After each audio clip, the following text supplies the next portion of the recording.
saya Kartika Nabila, saya akan mempresentasikan tentang penyebab kekerasan terhadap perempuan dan anak. 1. Faktor budaya dan patriarki. Di banyaknya masyarakat, masih ada pandangan bahwa laki-laki lebih tinggi kedudukannya daripada perempuan. Hal ini membuat perempuan sering dianggap lemah dan harus menuruti laki-laki. Anak juga sering dianggap tidak punya hak untuk berbicara atau membela diri. Karena adanya kalau laki-laki itu budayanya harus lebih tinggi daripada perempuan. Yang kedua ada rendahnya tingkat pendidikan, yaitu kurangnya pemahaman tentang hak asasi manusia dan kesetaraan gender menyebabkan banyak orang tidak menyadari bahwa tindakannya termasuk kekerasan pelaku maupun korban sudah tidak tahu cara mencari bantuan yang melapor. Nah di sini tuh kita tuh bingung kalau orang-orang yang pemahamannya sedikit itu bingung mau ngadu ke siapa, mau menyelesaikan masalah itu gimana.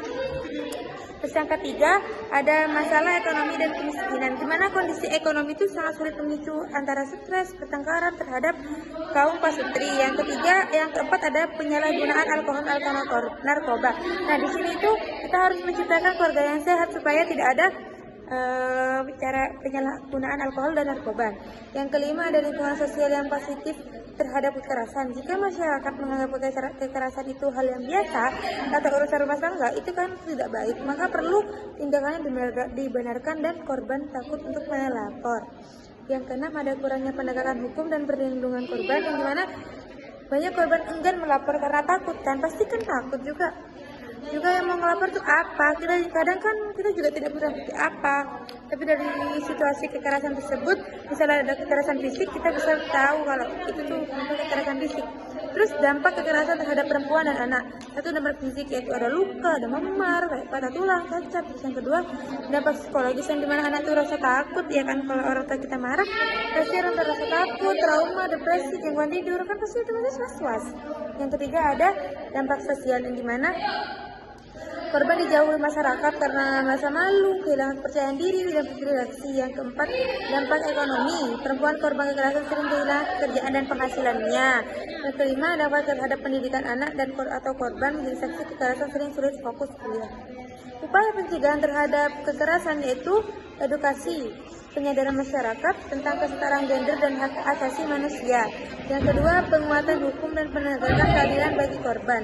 Yang ketiga, pemberdayaan ekonomi perempuan agar tidak beruntung terhadap finansial pada pelaku. Yang keempat, pendidikan karakter sejak dini, yaitu menanamkan nilai-nilai positif dalam keluarga.